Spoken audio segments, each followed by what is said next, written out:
ہو سکتا ہے کوئی بندہ انکار کر دے، وہ کہے جی میں نے یہ عمل نہیں کیا۔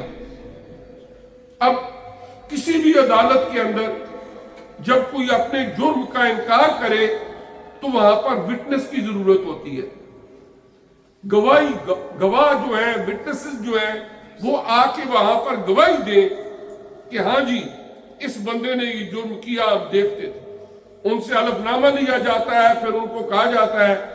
کہ جی تم گواہی دو، وہ گواہی دیتے، پھر اس کے حق کے اندر وہ جو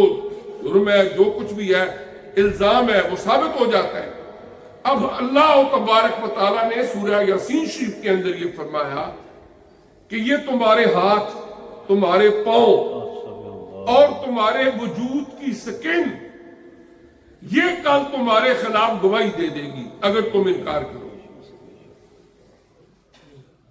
یعنی کتنے اچھے ہینڈ واش سے اپنے ہاتھوں کو ہم دھوتے ہیں،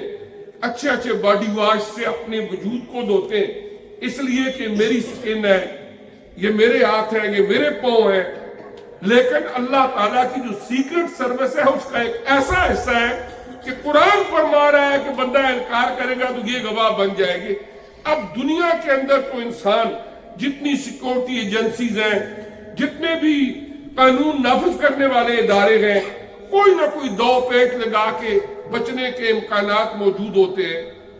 لیکن اللہ کریم کا جو نظام بنا ہوا ہے، ایک طرف فرشتے جو لکھ رہے ہیں، یہ اللہ کریم نے قرآن پاک کے اندر ارشاد فرمایا، اور پھر فرمایا کہ یہ ہاتھ پاؤں جلد یہ تمہارے خلاف گواہ بن جائیں گے۔ اب بندہ کیسے انکار کر سکتا ہے؟ اللہ کریم نے دنیا کے اندر انسان کو بے شمار نعمتوں سے نوازا، البتہ ایک حد کے اندر رہ کے ان ساری نعمتوں کو انجوائے کرنے کا، پر لطف زندگی گزارنے کا اللہ کریم نے انسان کو اختیار دیا، لیکن ان حدود کو تجاوز کرنے کی اجازت نہیں دی جو اللہ تعالیٰ نے مقرر کر دی۔ جس کو گناہ کہا، جس کو سیئات کہا قرآن پاک کے اندر، فرمایا اس طرف تم نے نہیں جانا۔ اس کے بعد حضور نبی کریم صلی اللہ علیہ وآلہ وسلم کا ایک ارشاد گرامی ہے، من حسن اسلام المرء ترکہ ما لا جانی، کہ ایک مومن بندے کا بہترین اسلام یہ ہے ترکہ ما لا یعنی، یہ کہ جتنے بے مقصد کام ہے، فضول کام ہے، وہ ان کو چھوڑ دیتا ہے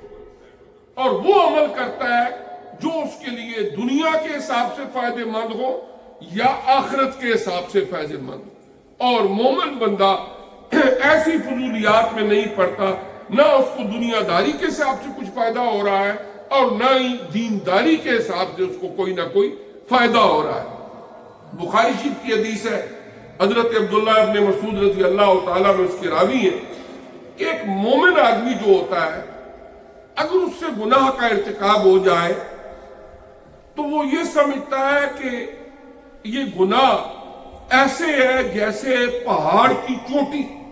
میرے اوپر آ پڑی ہے، ایک بہت بڑا پہاڑ میرے اوپر آ پڑا ہے، میں نے بہت بڑا ظلم کر دیا، زیادتی کر دی۔ گناہ ہونے کے بعد وہ نادم ہوتا ہے، شرمندہ ہوتا ہے، پھر اللہ تعالیٰ سے معافی مانگتا ہے۔ یہ ایمان کی علامت ہے۔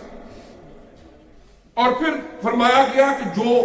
فسق و فجور میں مبتلا ہو جائے اور دل کے اوپر سیاہ داغ اتنے لگ جائے کہ سارا دل سیاہ ہو جائے،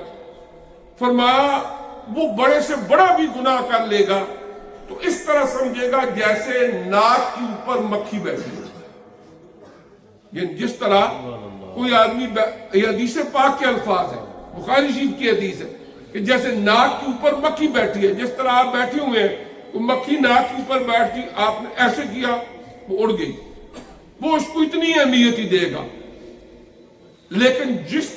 دل کے اندر ایمان کی رمق ہوگی،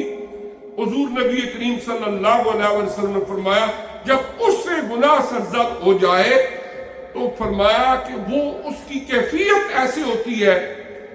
کہ جیسے ایک پہاڑ اس کے اوپر آ گرا ہے، یعنی اس کو وہ بہت زیادہ اہمیت دیتا ہے، پھر وہ اللہ کی بارگاہ میں گڑ گڑا کے معافی مانگتا ہے۔ مثلا ایک آدمی ہے ہفتہ گزر گیا, چلو جی اگر اللہ نے توفیق دی جمعے کی نماز پڑھ لی, پورا ہفتہ کوئی نماز نہیں پڑھی, اللہ نہ کرے ایسا ہو, لیکن اس کے باوجود کوئی احساس نہیں ہے کہ چلو اس جمعے سے لے کر پچھلے جمعے تک, لاسٹ جمعے تک تو میں نہیں پڑھ سکا, اب آئندہ ہی میں احتیاط کر لوں, ہو سکتا ہے اگلا ہفتہ بھی اسی طرح ہی گزر جائے. لیکن ایک بندہ وہ ہے کہ جان بوجھ کر اس کی ایک نماز رہ جائے, وقت بھی تھا, پڑھ بھی سکتا تھا, کسی وجہ سے دوستوں میں مشغول, کام کاج میں مشغول, نہیں پڑھی جان بوجھ کر, اگلی نماز کا وقت آئے تو اس کو اتنا احساس ہو کہ میں نے پتہ نہیں کتنا بڑا گناہ کر دیا,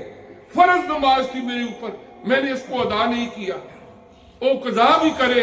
اللہ سے معافی بھی مانگے کہ میرے پاس وقت بھی تھا, مجبوری بھی نہیں تھی, ویسے ہی میں نے غفلت کی وجہ سے فرض نماز کو چھوڑ دیا,